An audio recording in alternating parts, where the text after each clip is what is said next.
conversar agora com o João Paulo, direto de Salvador. Ele que tem um perfil do Instagram que é muito bacana, gente, onde ele compartilha a rotina na criação do pequeno João Vicente, de 6 aninhos, ou seja, relatos de um pai participativo. Bom dia, João Paulo. Bom dia, Carla. Que maravilha esse programa. Eu tava só curtindo aqui o som da sanfona. Oh, coisa gostosa. Que bom ter um super paizão também aqui com a gente. E quero te parabenizar pelo Dia dos Pais. E eu queria saber, assim, como é que foi essa tua ideia, né? De fazer esse conteúdo propriamente direcionado aos pais, né? Você criou um personagem que é o Afrânio, né? Me conta como foi tudo. Sim. Bom, vamos lá. O Bora Pai, ele surgiu, primeiro foi no sentido mais de eu compartilhar com a família, com os amigos, a minha vivência quanto pai. Então, era mais uma recordação do que se acontecia desde o nascimento de João Vicente até os dias de hoje. E aí foi tomando uma proporção na medida em que eu compartilhava as minhas histórias, né, enquanto pai, com outros pais da rede, com outros seguidores. Eles vinham e falavam, pô, bacana isso, já aconteceu isso comigo, João. Então, eu fui trazer mais conteúdo que também servia para mim enquanto pai, porque a gente, quando está no processo de paternidade ou maternidade, a gente também busca aprendizado. Eu costumo dizer que a paternidade, para mim, é uma aprendizagem constante, porque cada fase é uma nova fase que a gente precisa entender muito sobre educação, sobre a questão do afeto, sobre o respeito à criança. E aí veio o Afrânio. O Afrânio, ele é um personagem que eu criei, que ele é totalmente contrário ao Bora Pai, porque ele ainda tem uma série de preconceitos de que criança pode bater mesmo, de que criança tem que engolir o choro, de que quem cuida de criança é mãe, não pai. Então o Afrânio foi um desafio que eu lancei aí, de colocar justamente em 1 minuto algumas aberrações. O Afrânio, ele é um atendente de call center, de uma central de atendimento aos pais, e todas as pessoas que ligam para ele, todos os papais que ligam para ele para poder pedir algum conselho, ele traz um conselho berrante, né? Nesse sentido. Então a ideia é... Ficou bem humorado, inclusive, descontraído e divertido, e que tem também umas lições importantes. Vamos ver um trechinho aí do Afrânio. Não faz sentido também, né? Bater na criança e mandar engolir o choro. Eu detestava quando diziam isso pra mim, quando eu era pequeno. Central de atendimento aos pais, Afrânio falando que eu posso ajudar. Mãe? Desculpa, por quê? Mas a senhora sempre disse que era o estorvo na sua vida depois que o papai saiu de casa. Então eu não era o estorvo?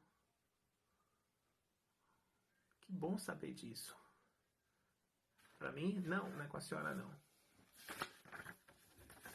Eu recebi uma advertência aqui da Central de Atendimento, reclamações. E ainda vou ter que fazer parte de um treinamento. Melhor, vou fazer um treinamento, assistir uma conferência online de pais.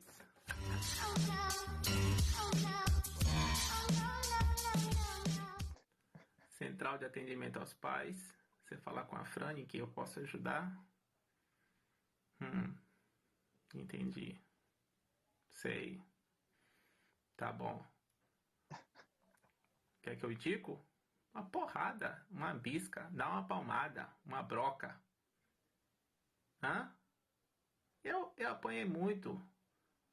Apanhei muito e hoje é o quê? Hoje eu não sou marginal. Entendeu? Bate hoje pra polícia não bater amanhã. Como é que é? O senhor vai me processar, o senhor liga pra poder pedir minha ajuda e vai me processar? O conselho que você dá é, se for pai, não ligue pro CAP não, né? Não liga para a Central de Atendimento aos Pais, não, do Afrânio, não, porque você vê que os conselhos dele não são lá, essas coisas. Isso é até uma crítica, tá? Até uma forma de criticar também, né? Isso é até uma forma de crítica também, para chamar a atenção também de pais. E até para a gente se olhar, hein? Será que eu tenho um pouco do Afrânio? Sim, com certeza, com certeza. Agora, você tem uma foto aí sua com o filho, enquanto isso, deixa eu te perguntar uma coisa. Além disso, você publicou um livro, o Bora Pai, né? Conta pra gente o que o livro aborda e como foi esse processo para você escrever. Porque uma coisa é você estar ali no Instagram e aí muitas pessoas pensam assim, isso aqui é muito fácil. mas vocês não sabem o quanto que fazer conteúdos para o Instagram é difícil e escrever um livro também, né? É difícil, sim. O processo do livro, ele começou já há algum tempo, ele foi lançado em 2019, mas muito antes disso, logo quando eu me tornei pai, eu trazia alguns textos em formato de relato mesmo, e tem uma pitadinha de humor. E sempre que eu escrevia, eu entregava para a Mili dava uma lida, ela, poxa, João, isso aqui está muito bacana. E aí eu pensava, pô, Mili está olhando aí com um olhar de esposa, com um olhar de mãe, eu preciso passar isso para outras pessoas que não têm uma relação tão próxima, para poder saber se realmente esses textos ele valem um livro, porque a gente tem muitos livros aí falando sobre as histórias de vida de papais e de mamães. E aí teve um papai que falou assim, rapaz, se fosse você publicava. Então, Mili foi uma grande incentivadora, tanto é que ela traz um comentário no livro, na orelha do livro.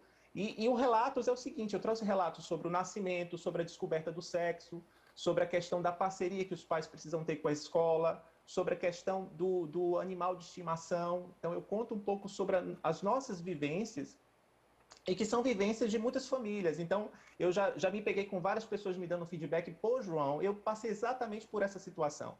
Esse que está passando agora na tela, o capítulo 4, né, o surto do termômetro, que é o principal vilão dos pais e das mães. Então, conta um pouco da história, como foi que João Vicente ficou internado, né, por conta de uma celulite infecciosa, e sempre trazendo aí com uma pitada de humor. Então, a ideia de trazer o livro, trazendo esses relatos, é que neles eu estou sempre presente, eu sempre fiz questão de participar das consultas de pediatra de João Vicente, de participar da vida dele, porque eu acho que isso não é só importante para a criança e para o núcleo familiar, mas para mim como ser humano. Eu tenho aprendido muito com o João Vicente. Eu acho que a gente, nessa tentativa de buscar um mundo melhor para os nossos filhos, a gente acaba mudando alguns pensamentos, a gente acaba trazendo novos valores, porque não adianta eu querer um mundo melhor para eles se eu não consigo fazer a transformação de dentro para fora. Verdade. Então, a ideia do livro é trazer esses relatos. Pai participativo, né? Uma curiosidade. Você faz de tudo com o seu filho, participativamente da vida dele, mas ainda assim existem pessoas que estranham ou dizem que esse papel, por exemplo, é de mãe. Ainda existe muito machismo, não é? Muito mesmo. Com certeza, Carla. Ainda tem muita gente que pensa, e olha assim, se vê, por exemplo, um pai numa praça com a criança, já pergunta, cadê a mãe? Ou então, quando esse pai vai levar o filho para o médico e não está a mãe presente, olha, mas cadê a mãe que não veio para poder saber das orientações? Então, assim, ó, isso é fruto de uma sociedade em que a gente ensinou as mulheres que elas deveriam cuidar dos filhos e os pais deveriam ser aqueles caras provedores, que iam trabalhar para botar sustento dentro de casa.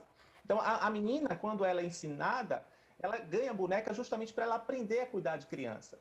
Então, há um histórico cultural aí que tem esse machismo entranhado. Felizmente, a gente tem observado alguns movimentos que têm quebrado um pouco sobre isso, porque a gente tem trazido um movimento muito sobre qual é a consciência de você, quanto pai, cuidador, né? A consciência do seu papel na família, que não é apenas você ser provedor, porque hoje em dia a gente tem mulheres que também trabalham fora, homens que trabalham fora, mas que o homem e a mulher, os pais daquela criança, ou os cuidadores daquela criança, quem seja, quem representa a figura do pai ou da mãe naquele lar, tem a total responsabilidade do cuidado, né, da criação, dos valores que você quer trazer para a criança, das memórias que você vai criar com seus filhos.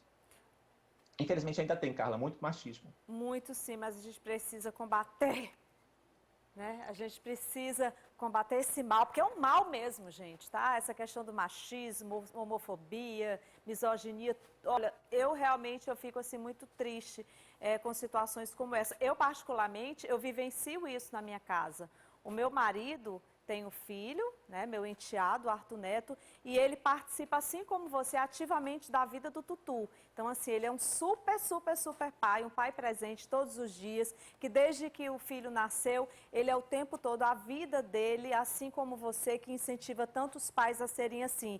E eu enfrento muito essa questão do machismo, das pessoas ficarem o tempo todo, ai, cadê a mãe? Ai, você e tal, essas coisas. Então, assim, a gente precisa parar, né? Eu falo isso da sociedade machista que a gente vive, né? Com essa coisa de estar sempre achando que fulano tal tem que ser dessa forma, ou o filho quem tem que cuidar é a mãe, o pai não pode. Não, o que é isso, gente? A gente precisa realmente combater isso e a sua página, o seu Instagram, a sua ideia de trazer esse conteúdo para os pais fortalece muito e ajuda muito. Parabéns, tá? Continue sendo esse super paizão e continua assim influenciando e mostrando o quanto que o pai, ele precisa estar realmente presente na vida do filho, mas que essa responsabilidade não tem que ser só da mãe não, tem que ser do pai também. Perfeito, Carla. Obrigado. Foi um prazer estar aqui no seu programa, que é maravilhoso. Bom dia para você, tá? Parabéns. Dá um beijo aí no seu filhão também, o João Vicente, coisa mais linda do mundo. Obrigadão e um feliz Dia dos Pais a todos os papais que estão nos assistindo aqui. Tá bom então, obrigada. Salvador, direto de Salvador aqui para o nosso Mixtura Meio Norte. Agora a gente